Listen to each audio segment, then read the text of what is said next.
Welcome to Muscle Research Review for the week of June the 29th, 2015.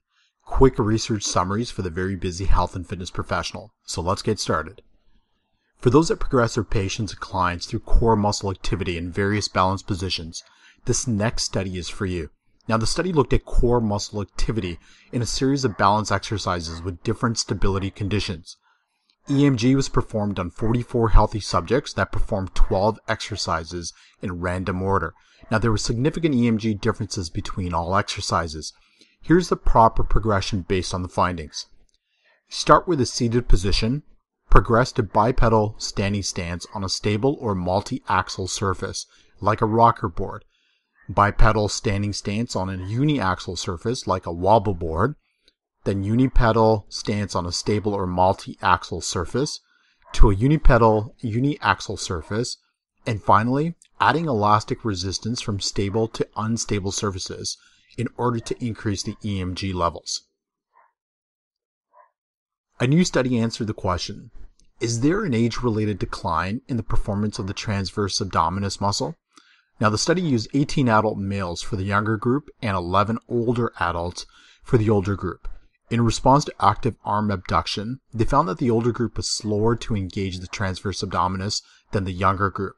Now, there was also no difference in the older group between males and females. The study points out that this delay has the potential to lead to increased likelihood of injury or low back pain. However, study size was small. It would have been interesting to see whether this finding actually shows a susceptibility for low back pain or whether the findings are actually incidental. Now, this next study looked at non-operative treatment and return to play after complete proximal adductor avulsion in high-performance athletes.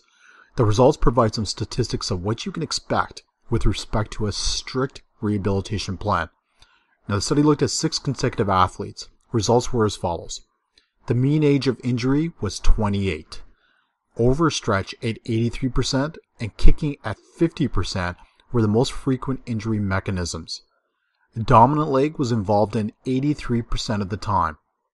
Average retraction of the adductor longus tendon was about 21 plus or minus 5 millimeters.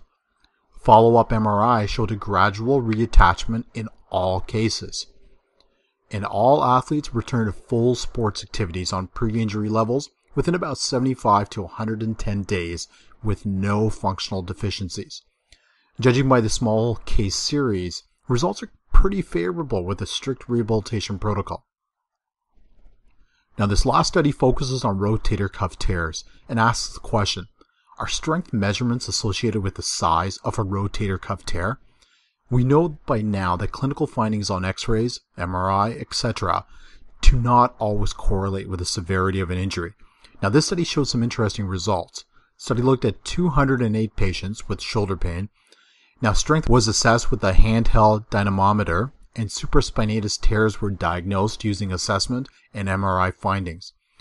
Not surprisingly, demographic factors were associated with shoulder abduction strength of the patients. Now, tear characteristics, such as tear size, fatty infiltration, and atrophy, were not.